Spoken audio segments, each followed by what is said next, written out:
right now. All right, thank you. All right, I call the meeting to order. Want to do roll call? Sure. Bob Olson, Here. John Nicholson. Yeah. Mike Copine, Here. Jim Sheeline, Here. Chris Norberg, Here. Doug Farster, Marilyn Shippert, Present. Tom Wilson, and he is joining us by Zoom. Somebody's on Zoom. I can't tell who. It just says iPad. Is that you, Tom?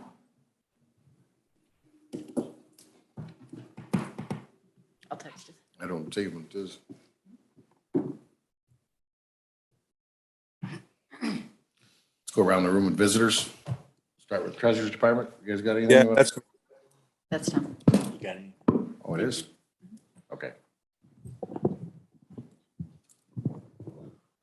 No. Okay. Nancy? Just here for the agenda, Bob. All right. Clay, got anything you want to share with us today? Just here to observe. All right. Zoning? Nope. Nope. All right. Did everybody get a chance to look over the minutes? Is there any corrections, changes? Good. All right, we'll leave them stand as read then. We'll go down to reports from committee chairs. We'll just go around the room. We'll start with you, Mike. Thank you, Mr. Chairman. Public Safety met yesterday here in this room. Let me get back to the. There wasn't a lot of material that was covered. We approved the previous minutes from the meeting last month. Heard department head reports. Mr. Lally brought up a situation I think has been pretty well covered between Public Safety and Finance Committee, an issue of with the drone that they currently have that they use for rescue or searching and everything. Basically, they had a hard landing with a training session with the drone, and it's going to need to be either repaired or replaced. We didn't have any solid numbers, so it was decided that he would come back next month prepared for solid numbers on what a replacement costs. Approximately $1,000 worth of repair. The insurance is $1,000 deductible. And there was no solid amount for a replacement drone, but the replacement would be significantly improvement over the drone and the capabilities of it. So we'll hear more on that next month. The rest of the information is in the packet. If there's any questions, I'll be glad to try and answer the questions. If not, that's all I have for the report. Any questions for Mike? Thanks. Marilyn? Thank you, Mr. Chairman. Mine's just moving along fine. Glad to hear it. Questions for Marilyn? Chris? I had an 11-minute meeting and we talked about nothing. Any questions about nothing? All right. Move on. Mr. Sheeline? Finance just met here a few minutes ago, and we had an eventful meeting. We had the two Joseph Meyer resolutions that need to be on the agenda for this month. And we did do the ARPA committee recommendation. So the recommendation to the full board is to move the remaining ARPA capital fund allocation to the regular general capital fund. And then we had lengthy discussion on the 2023 levy. And there was a motion made to reduce the levy by roughly the percent change by about 3%. So that would reduce the proposed 2022 tax levy by about $150,000. So instead of if you looked at the materials that was, staff recommendation was 8.424 thousand. And Wendy, if you want to change, correct me if I'm wrong, but the recommendation that came out of the committee was about 8.3 million. It was roughly about $150,000 reduction. I have that in right. the levy that was recommended by staff. So 8.1, so 8,176,000 to be precise, because thanks to Paula Meyer, who was busy crunching numbers in between meetings, We've got a precise calculation that is at 4.99%, because if that's the decision of the full board to remain at essentially 5%, we want to roll it back to 4.99 and not have to have a truth in taxation. So for that amount, it would take it back to 8,176,000, and that's up here on your screen in front of you.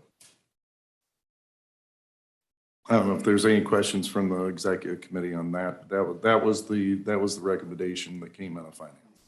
I've got a question. I don't know if it's for Wendy or Paula or Paul or whoever wants to jump on it. So our CPI is over 5%, so we can only do the 105%. I get that. So this is a rare year. I mean, it hasn't happened since the 80s. But so what happens to the new construction out there then? If we're only levying that, how do we capture that? I mean, we have We don't. huge.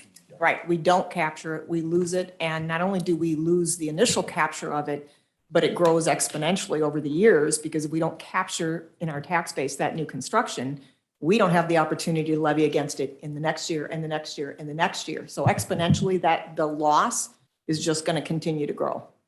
Paula, could you do us a 20-year analysis of what that would amount to in dollar amount?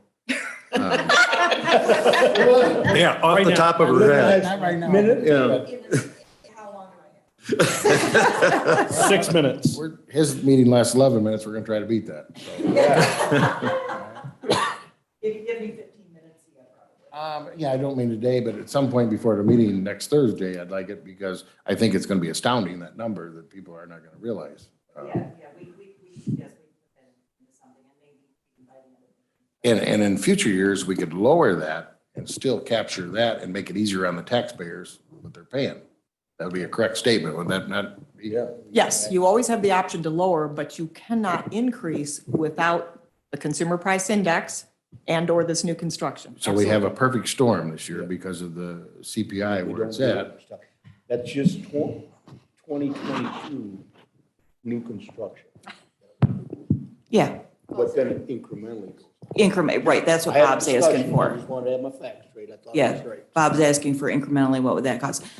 But actually, if you ever decrease it, I'm you sorry. don't get to recapture it again after that. So if you decide one year to do a drop because you want to, then you're going to lose that ability to recapture anything that you dropped going forward. Yeah, but you mean like next year, I meant lower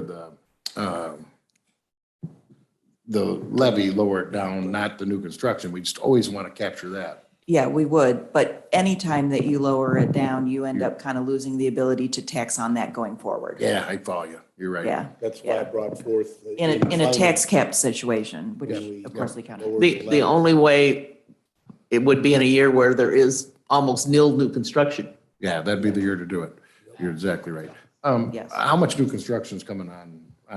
a little over 8 million new construction. I've got it up here on the screen. So 2022 new construction is 8 million. So- Last year, by comparison, in 2021, we were at about 3.4. The year before that is one of the big wind farms came on, and we had 34 million in new construction. We've got wind farms coming on next year, so we're going to be sitting here with the same committee. So you take the 8 million times 0.89 of the taxing would give you the yearly cost that we're giving up. So anyhow, let's keep moving, and maybe she can come up with something close to that. Anything else? So, and then the budget ordinance was recommended, passed to this committee for consideration of full board. Now, because of the change, and we passed the budget ordinance without the top line change, is that if it is not taken back, as I understand it, Paula, make sure I say this right. If we do not go back to the original proposed levy, then the finance committee will have to have a budget hearing and to reflect the change in the top line. But we have to lay it over a month, so we need to either have two budgets ready for Thursday night or. Well, you can change your budget from the first reading to the second reading. You just have to, at the second reading, have detailed out in a memo what you Okay. changed from the first to the second. Okay, so we understand. So ultimately, you guys, your recommendation was 4.99 coming out of committee, going into committee, it was 8.17, correct? And that's what, okay, just wanted to make sure I was following. Thank you. And the 5% or the 4.99, let's call it, is the CPI increase we can get. It would essentially not capture any of that new property or new construction. We just have to have a truth and taxation hearing We would, with yes. the Yes. 8.1. Right. Okay. It's a no-brainer. Then we had a request from the state's attorney's office. His software program is basically expired out and is no longer going to be supported. And so Charlie came and asked for approval to go ahead with his software.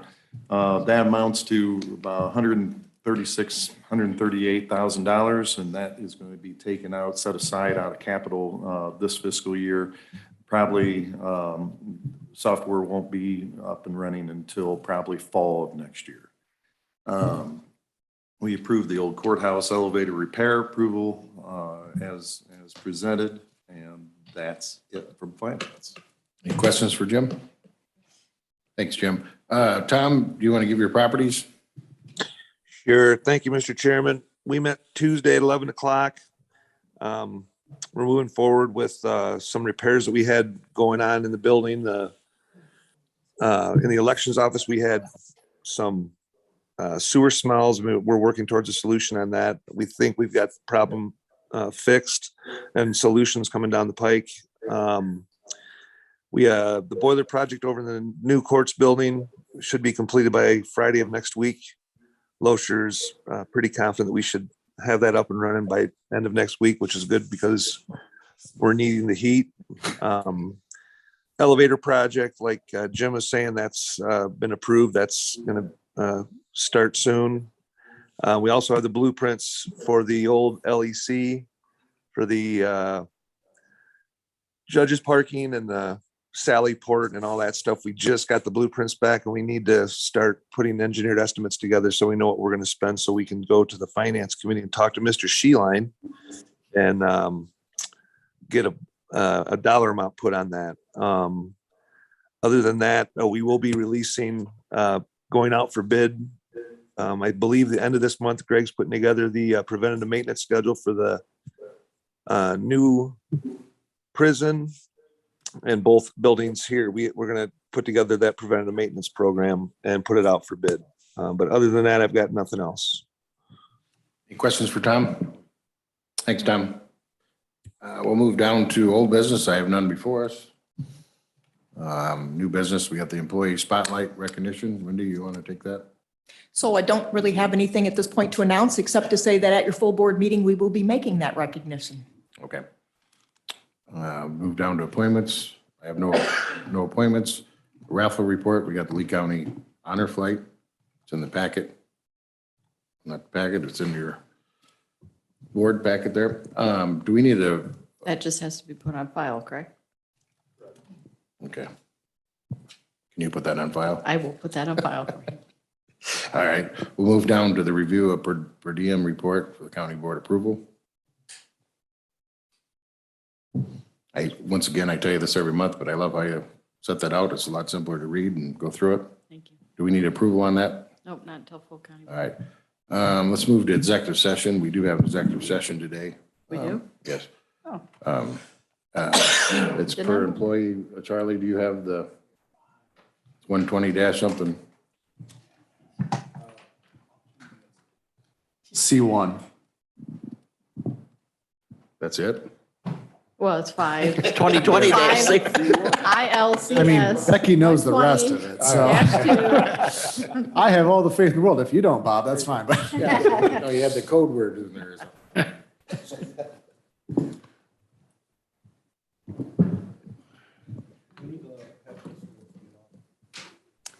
Can he stay? did they vote already? No. We got to vote to go into executive session. Do we have a motion? I'll make that motion. John made the motion, Mr. Nicholson, and Mr. Sheeline seconds the motion. Okay, so roll call. Roll call. Oh, let me have it. Bob Olson, Yes. John Nicholson, Mike Yeah. Copine, Yes. Jim Sheeline, Yes. Chris Norberg, Yes. Marilyn Shippert. Yes.